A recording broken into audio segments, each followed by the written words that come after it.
स्वागत छ सम्पूर्ण साथीहरूलाई युट्युब च्यानल नेपाल नलेजमा। आजको यस भिडियोको प्रस्तुति अति नै महत्त्वपूर्ण रहेको छ। कृपया अन्तिमसम्म हेरेर साथ दिनुहोला। आजको विषयवस्तु रहेको छ मिति 2078 साल माघ महिनाको 26 गते बुधबारका दिन गोरखापत्रमा प्रकाशित भएको ज्ञान सागर भित्रको विषयगत प्रश्न उत्तरहरू लिएर उपस्थित भइसकेको छु।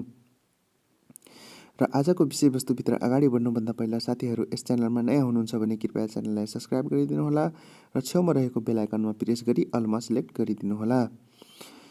र भिडियो मनपर्छ भने लाइक, शेयर, कमेन्ट गर्न नबिर्सनुहोला।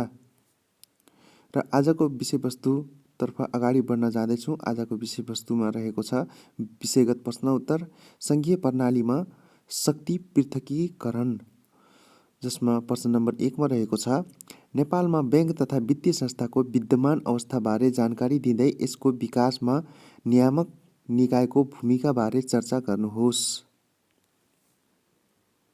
सर्वसाधारण नागरिकबाट निक्षेप सङ्कलन गरी कर्जा प्रवाह गरेर बचतकर्ता तथा लगानीकर्ता बीच मध्यस्थकर्ताको कार्य गर्ने संस्था बैंक तथा वित्तीय संस्था हुन्।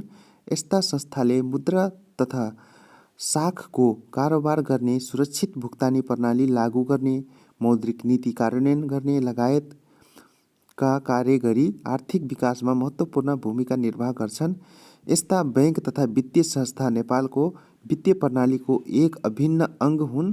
यस अन्तर्गतका क वर्गका वाणिज्य बैंक, ख वर्गका विकास बैंक र ग वर्गका वित्तीय कम्पनी र घ वर्गको लघु वित्त संस्था पर्दछन्। यी निकायको दर्ता, अनुगमन, सुपरिवेक्षण, नियामक सहजीकरण एवं प्रबन्धन नेपाल राष्ट्र बैंक ऐन 2058, बैंक तथा वित्तीय संस्था सम्बन्धी ऐन 2073 बमोजिम केन्द्रीय बैंकका रूपमा नेपाल राष्ट्र बैंकले गर्दै आएको छ। पछिल्लो आर्थिक सर्वेक्षण अनुसार नेपालमा 27 वाणिज्य बैंक, 19 विकास बैंक, 1 पूर्वाधार विकास बैंक, 20 वित्त कम्पनी, 36 लघु वित्त संस्था गरी जम्मा 143 बैंक तथा वित्तीय संस्था छन्। नेपाल राष्ट्र बैंकको भूमिका। नेपाल राष्ट्र बैंक नेपालको बैंक तथा वित्तीय संस्थाको नियामक निकाय हो। यसले मौद्रिक नीति मार्फत मुलुकको वित्तीय प्रणालीको विकास र स्थायित्व कायम गर्न ठूलो भूमिका निर्वाह गर्छ। यसले ब्याज दर, विनिमय दर, मुद्रास्फीति दरमा स्थिरता ल्याउने, लचिलो र कसिलो मौद्रिक नीति मार्फत बजारमा मुद्रा प्रदायकमा सन्तुलन ल्याउने गर्छ। मुलुकमा रहेको बैंक तथा वित्तीय संस्थाको विकासमा यसको भूमिका निम्नानुसार हुने गर्छ। बैंक तथा वित्तीय संस्थाहरू एक आपसमा गाभिने नीतिलाई सरल र पारदर्शी बनाई वित्तीय संस्थाको वित्तीय आधार बलियो बनाउने, सुदृढीकरण गर्ने, ब्याज दर निर्धारणलाई पारदर्शी बनाउने, मुद्रास्फीति दरभन्दा केही बढी ब्याज दर कायम गर्न सहयोग गरी मुद्रास्फीति नियन्त्रण गर्ने, कर्जा प्रवाह र असुली कार्यको निगरानी गर्ने, कर्जा प्रवाह विधि र प्रक्रियालाई सरल र पारदर्शी बनाउने, शेयर बजारमा लगानीका लागि अनुकूल वातावरण तयार गर्ने, शेयर बजारमा कर्जा प्रवाह बढाउने, बैंक तथा वित्तीय संस्था मार्फत वित्तीय साक्षरता अभियान सञ्चालन गर्ने, स्थानीय तहका वाडा तहसम्म बैंक तथा वित्तीय संस्थाको शाखा विस्तार गरी वित्तीय पहुँच अभिवृद्धि गर्ने, पुँजी बजारमा लगानीको वातावरण निर्माण र सहयोग गर्ने, अप्रत्यक्ष मौद्रिक उपकरण प्रयोग गरी मौद्रिक स्थिरता कायम गर्ने, मरिच, छोकडा, केराउ, सुपारी जस्ता वस्तुमा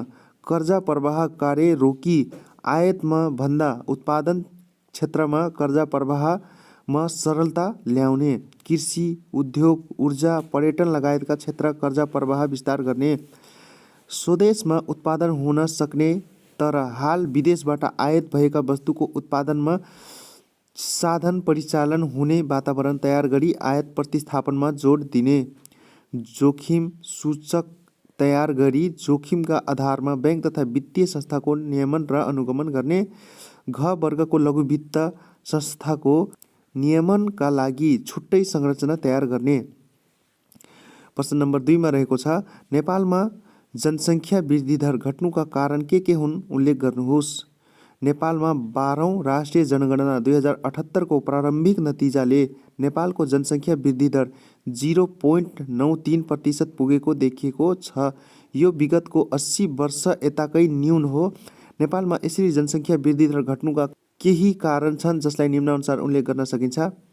20 वर्ष पुगेपछि मात्र विवाह गर्ने कानुनी व्यवस्था कडाइपूर्वक लागू हुनु, वैदेशिक रोजगारीका लागि जाने महिला र पुरुषको सङ्ख्या अत्याधिक हुनु, बाल विवाह, बहुविवाह, बेमेल विवाहको चलन न्यून हुँदै जानु, विवाहित दम्पतिका 2 सन्तानभन्दा बढीको इच्छा कम हुँदै जानु, छोरा र छोरी बीचको भेदभाव क्रमश कम हुँदै जानु, सुरक्षित गर्भपतन र गर्भनिरोधकको उपाय व्यापक विस्तार हुँदै जानु, परिवार नियोजनका स्थायी बन्ध्याकरण तथा स्थायी साधनको प्रयोग बढ्दै जानु।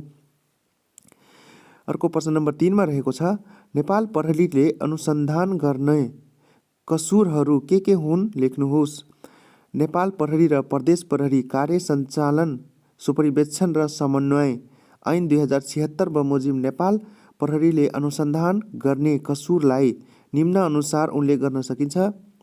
पहिलोमा रहेको छ राज्य विरुद्धको कसुर, नागरिकता तथा राहदानी सम्बन्धी कसुर, सङ्गठित अपराध सम्बन्धी कसुर, आतंकवाद सम्बन्धी कसुर, मानव बेचबिखन तथा ओसार पसार सम्बन्धी कसुर, साइबर अपराधी सम्बन्धी कसुर, एक भन्दा बढी प्रदेशको क्षेत्र अधिकार जोडिने गरी भएको कसुर, सीमा पार अपराध तथा नेपाल बाहिर भएको वा नेपाल बाहिर समेत अनुसन्धान गर्नुपर्ने कुनै कसुर, सङ्घीय कानुन बमोजिम नेपाल प्रहरीले अनुसन्धान गर्नुपर्ने कसुर।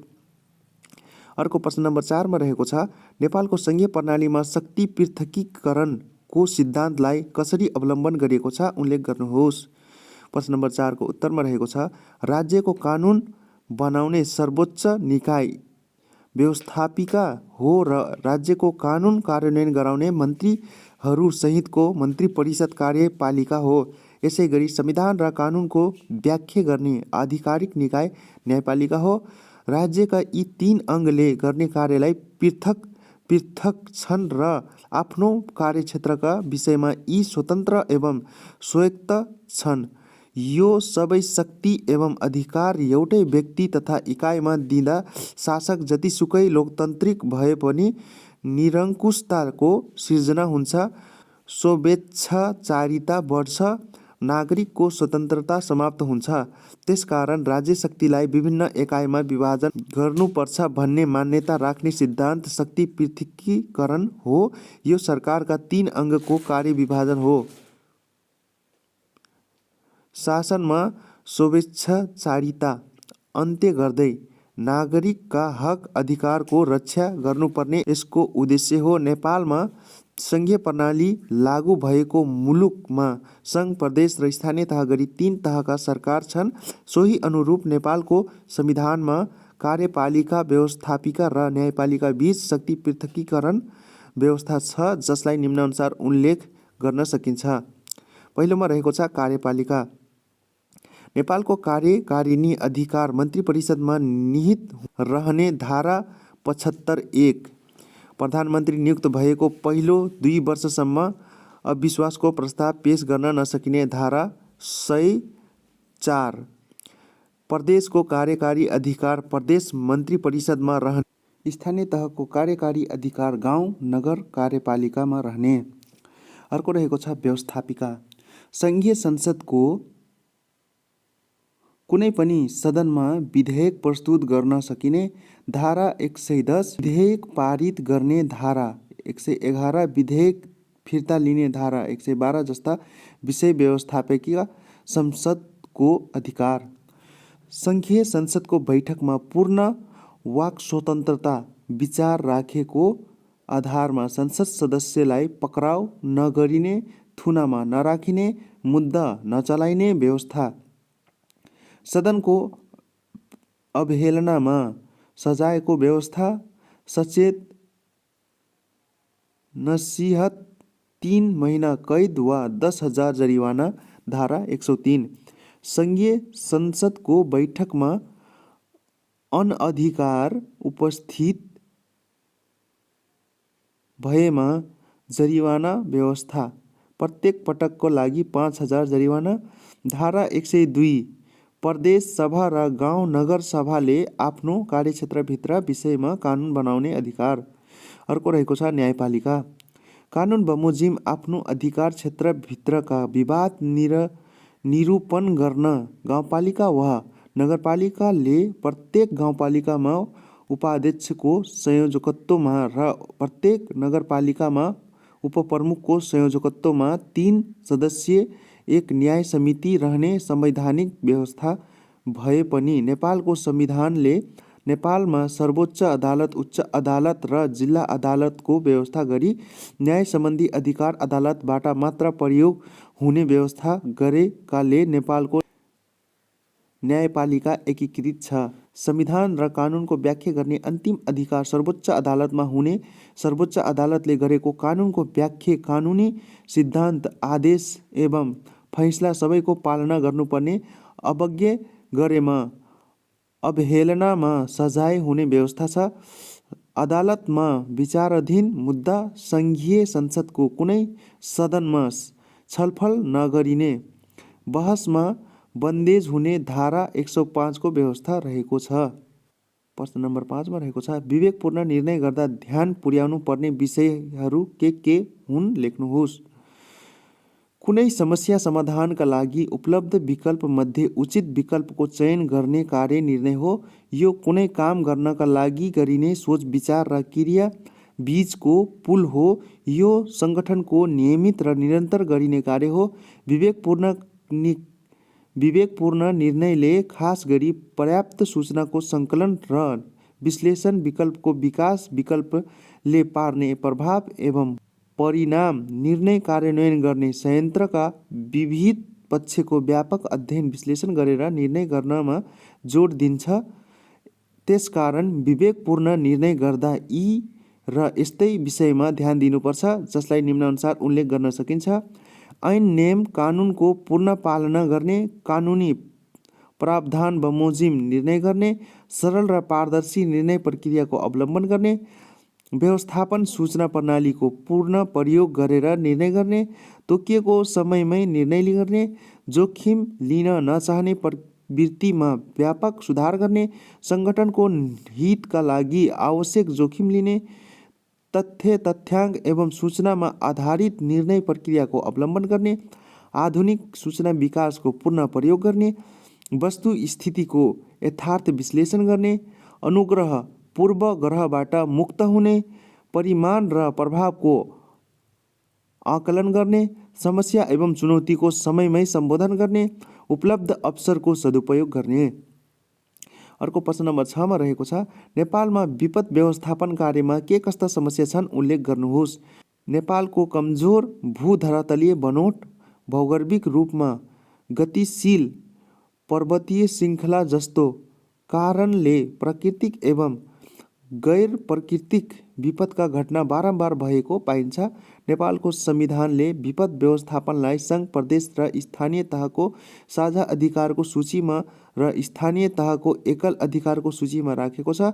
प्राकृतिक तथा गैर प्राकृतिक विपद पूर्व तयारी, उद्धार, राहत र पुनर्लाभ कार्यलाई सङ्घ र प्रदेशको साझा अधिकारको सूचीमा लिपिबद्ध गरी तीनै तहको सरकारको भूमिका प्रस्तुत गरिएको छ। विपद जोखिम न्यूनीकरण राष्ट्रिय नीति 2075 र विपद जोखिम न्यूनीकरण तथा व्यवस्थापन ऐन 2074 जारी गरिएको छ। प्रधानमन्त्रीको अध्यक्षतामा विपद जोखिम न्यूनीकरण तथा व्यवस्थापन राष्ट्रिय परिषदको गठन, यसलाई सहयोग गर्न गृह मन्त्रीको अध्यक्षतामा कार्यकारी समितिको गठन गरिएको छ। गृह मन्त्रालय अन्तर्गत रहने गरी राष्ट्रिय विपद जोखिम न्यूनीकरण तथा व्यवस्थापन प्राधिकरण स्थापना गरी कार्यकारी प्रमुखको व्यवस्था गरिएको छ। प्रमुख प्रदेशमा मुख्यमन्त्रीको अध्यक्षतामा प्रदेश विपद व्यवस्थापन समितिको गठन, जिल्लामा प्रमुख जिल्ला अधिकारीको अध्यक्षतामा जिल्ला विपद व्यवस्थापन समितिको गठन र पालिकाको प्रमुखको अध्यक्षतामा स्थानीय विपद व्यवस्थापन समितिको गठन गरिएको छ।